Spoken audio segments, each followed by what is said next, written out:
Alors, comme d'habitude, vous le savez très bien que nous venons tourner l'émission Les Millionnaires avec Mathieu Takizala, l'entrepreneur congolais. Le Millionnaire, c'est une grande émission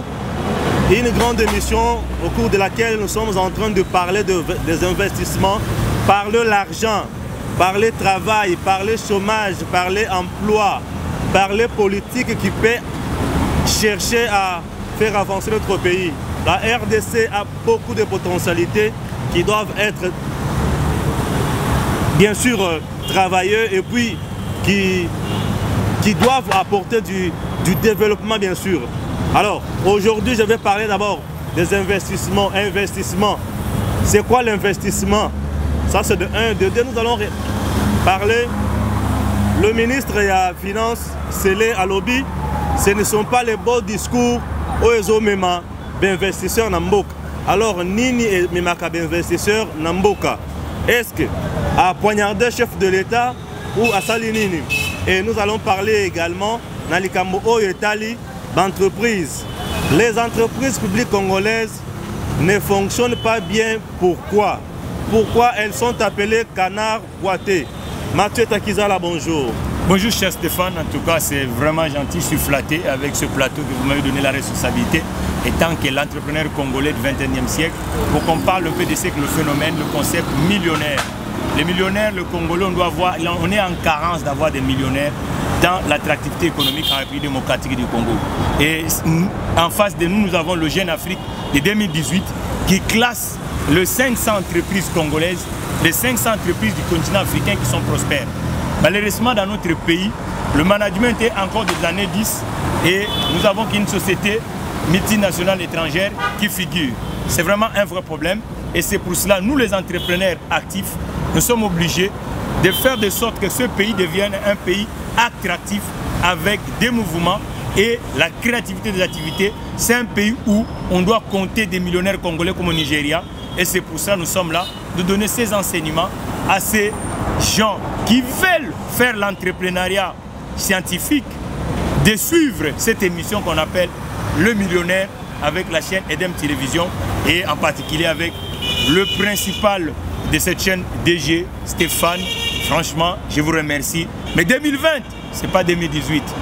Là, nous sommes là bien aguerris pour faire de sorte que les entrepreneurs congolais puissent gagner et puis l'État comprenne le vrai mot millionnaire, comment on doit créer un millionnaire dans un territoire. Très bien, Mathieu Takizala, entrepreneur congolais qui œuvre bien sûr dans le secteur privé, mais il essaie jamais de donner vraiment ses contributions pour bien sûr l'avancement de notre pays. Chers Congolais, chers internautes, le ministre des Finances, Sélé, Aouti Kolobake, ce ne sont pas les beaux discours aux investisseurs. Là, il s'adresse directement à la présidente de la République, où il y a un discours révélé à lobby pour naïe. Ce n'est pas ça. Ni les investisseurs congolais. Cher Stéphane, je pense que pour être ministre d'un département technique qu'on appelle finance publique, sans un réseau entrepreneurial ou sans un réseau financier ou un réseau des investisseurs, ça ne sert à rien. Je pense qu'il a une grande différence par rapport au président Félix Tshisekedi qui a débuté dans son carrière professionnelle comme un entrepreneur. Mais si Sélé Yalé n'a jamais géré quelque chose dans ce pays. Non mais il était dans des banques commerciales. Non, papa, quelle banque? Ça produit. Quel est le projet entrepreneurial dans ce banque que M. Sélé Yalé était comme dirigeant et que ça créait des emplois ou ça générait des entreprises? Donc ça, c'est un faux débat. Mais je pense que le président de la République, à mon avis, il a compris le hors-série de 2018 qui classe les entreprises dans le continent africain. Le Congo est absent. Et le moment est venu pour travailler avec le secteur privé et chercher des capitaux pour que le secteur privé soit financé. Donc lui, s'il a des chiffres, s'il a des solutions, il a qu'à proposer parce que le pays est en faillite. Donc ce n'est pas gouverner ou diriger un portefeuille ministériel, ce ne sont pas des polémiques, ce sont des réformes. S'il était un vrai ministre des Finances, il doit nous faire des réformes. Un ministre des Finances, ce n'est pas un caissier, c'est quelqu'un qui doit fortifier. Ce n'est pas quelqu'un qui est uniquement pour chercher qu'est-ce qui va décaisser, qu'est-ce qui ne va pas décaisser. La finance publique, c'est d'abord comment on doit produire. Donc là, de ce côté, il doit avoir le droit de réserve parce que le chef de l'État, il a bien compris parce que la différence en est que le chef de l'État, c'est un entrepreneur. Il sait comment on travaille avec les entrepreneurs et lui, Ce n'est pas un modèle qui doit nous dire ça parce que le Congo est absent dans le terrain de l'entreprise publique. Comment? Vous voulez nous dire que M. Sélé aussi a Outaki Kopesa, d'injonction, il y a que Batouakou Kopesa. Là où nous avons suivi le directeur de cabinet du chef de l'État, honorable Vital Kamerhe, à lui. Pour les banques commerciales, les banques et ça monte crédit, il faut qu'ils aient une autorisation à M. Sélé. Parce qu'il est ministre des Finances. Parce qu'il est qui? Il maîtrise bien les secteurs. La politique gouvernementale n'est pas maîtrisée par Sélé y aller. La politique gouvernementale est coordonnée par le Parlement de la République. Non, et il y a un monsieur qu'on appelle... est dirigé par le Premier ministre. Alors, l'outil de contrôle, c'est le Parlement. Lui, il est bilan positif. Voilà, dans le secteur NIN. Quels sont les entrepreneurs congolais qui ont été financés lorsque ces messieurs est ministre des Finances? Et aujourd'hui, ces gouvernements, c'est eux qui le gèrent. Ils ont la majorité au Parlement. Ils ont tout, quasi tous les ministères. Et regarde la différence parce qu'un homme seul arrive à comprendre que gouverner, ce n'est pas faire une chaise musicale, mais il faut transformer l'État. Nous sommes au service de la population. Aujourd'hui, quel est l'industriel congolais qui est cité même en Afrique? Mais si, dans des banques il a travaillé, quels sont les projets entrepreneuriaux que M. Eyalé avait financés? Quel est le projet? Parce qu'un banquier ou un financier, on le connaît derrière un projet qu'il a financé et que ça crée des emplois et que ça génère de la valeur pour la République démocratique du Congo. Non, il a collaboré avec quel projet? Non, papa, le ministre des Finances, il ne faut pas être uniquement au niveau de centre-ville. Le ministre des Finances doit travailler avec les entrepreneurs congolais. Est-ce qu'il travaille avec les entrepreneurs congolais? Non. Donc ça ne sert à rien. Il se trompe le cible. Le cible, c'est la misère congolaise. Le cible, ce n'est pas M. Tshisekedi. M. Tshisekedi est en train de faire de sorte que la République devient une République où tout le monde doit être en mouvement. Ce n'est pas une République d'un groupe de gens où ils croient qu'ils sont privilégiés dans ces pays. Non, on est ministre pour bouger la ligne des lignes. On n'est pas ministre pour constater. On est ministre pour transformer la République. C'est tout. Très bien. Maintenant, là, nous allons parler d'un problème très important. C'est les entreprises publiques congolaises. Pourquoi elles sont appelées canards boiteux?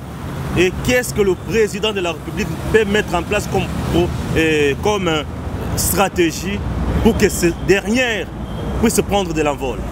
Ce que je vous dis que d'abord, le défaut commence dans la organisation.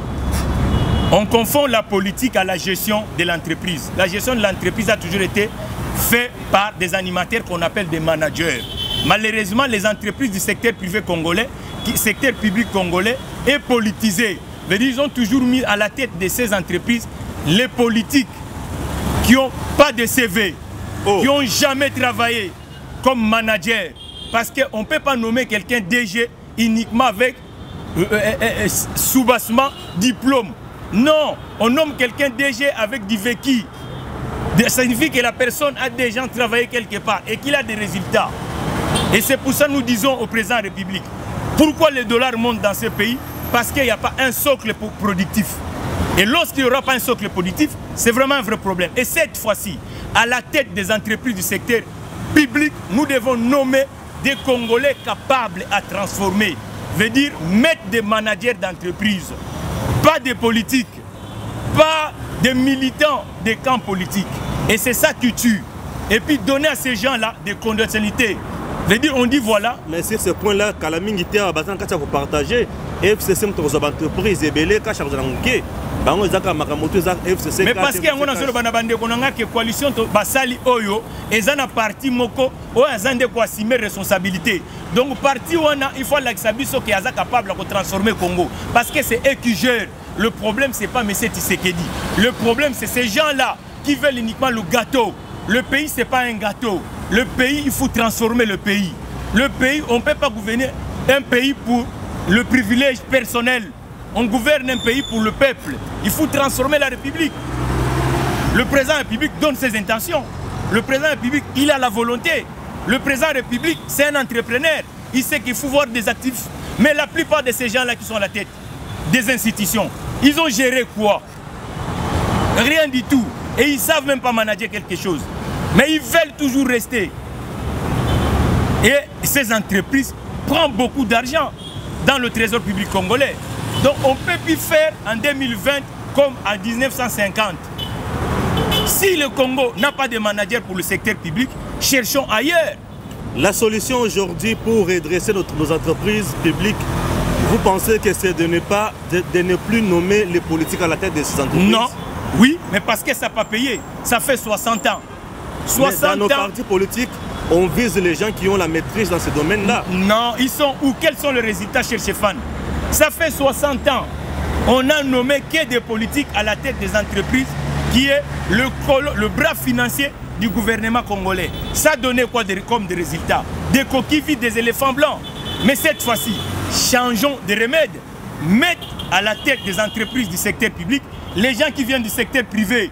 Veut dire comme moi, là je suis un entrepreneur, j'ai déjà créé des entreprises et ça peut donner des résultats. Ça ne sert à rien de mettre des politiques. Les politiques ont échoué ici.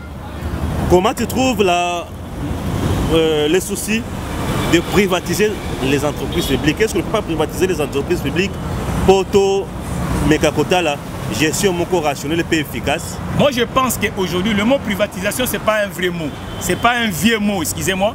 Le mot privatisation c'est qu'il faut donner vraiment une souffle nouvelle dans les entreprises. Parce qu'aujourd'hui, l'État congolais est en faillite, il n'a pas de moyens, il n'a pas de l'argent. Ça signifie qu'il faut qu'on trouve des investisseurs capables qui peuvent rentrer. Il faut qu'on travaille maintenant dans la logique qu'on appelle PPP, public-privé. C'est-à-dire on cherche les gens qui ont des capitaux qui puissent rentrer dans les entreprises du secteur étatique congolais. Parce que l'État n'a pas de moyens aujourd'hui. Vous voyez les entreprises du secteur étatique congolais, il y a des entreprises qui ont 5 ans des arriérés de paye. 5 ans et l'outil de production est vieillissant. Certaines sont appelées aujourd'hui cheval blanc. Oui, mais éléphant blanc. Éléphant blanc, voilà. Et je suis un économiste, un éléphant blanc, c'est quelque chose qui produit dans le secteur privé. Deuxième piste, on doit privatiser là où l'État ne peut pas, parce que ça va nous dégager des ressources pour injecter par exemple dans le financement du secteur privé. Et puis pour renouveler l'outil de production de ces entreprises. Troisième piste, les entreprises ont une taille où personne ne le maîtrise. Ils sont à la fois producteurs, ils sont à la fois distributeurs, ils sont à la fois transporteurs. Il faut créer des entités. Donc, morceler ces entreprises avec cette taille-là qui donne, par exemple, la SNEL. Prenons la SNEL. Oui. Prenons l'exemple de la SNEL. Très bien. Lui-même, il produit, lui-même, il vend, lui-même, il transporte. Regarde. Les délaissages tous les jours. Et il faut que la SNEL achète l'électricité à un producteur qui sera une autre entreprise. Ou soit c'est la SNEL qui doit produire. Voilà. Et on donne aussi une autre partie, voilà, une autre responsabilité à une autre entité. Prenons le cas de la société. Pour faire quoi? Pour la SNEL produit. Voilà. Une autre entreprise vient faire quoi?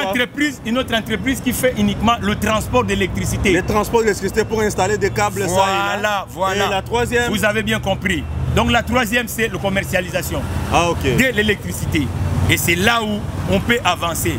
Prenons le cas de société de transport de port et maritime. C'est gigantesque, c'est dit n'importe quoi. On doit avoir une société uniquement qui est le propriétaire de port. Et une autre société qui est le propriétaire des navires. Il y a une autre société qui fait uniquement le balisage de nos cours d'eau. Et là, on peut avancer. Et puis, ça peut permettre la création d'activités. Et on donne des conditions à ces entreprises de travailler avec les PME congolais comme fournisseurs pour qu'on puisse regagner la lettre noblesse dans le terrain des actifs. Parce que nous avons, n'oublions pas, le Congo à 85% de sa population qui n'a pas un bulletin de paye.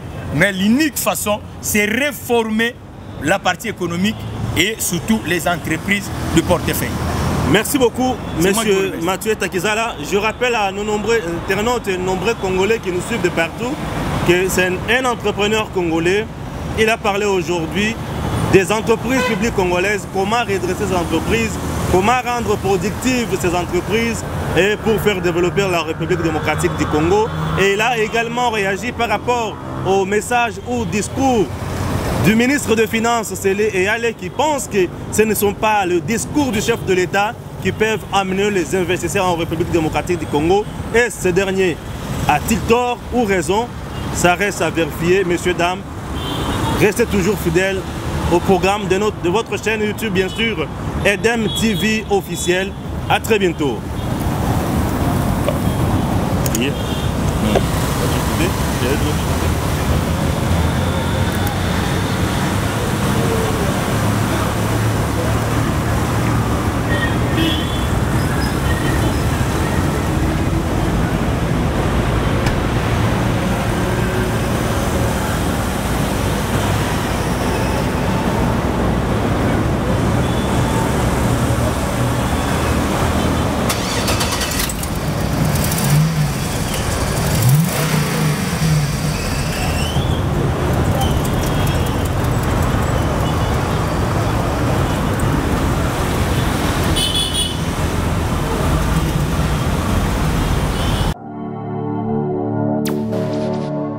Thank you.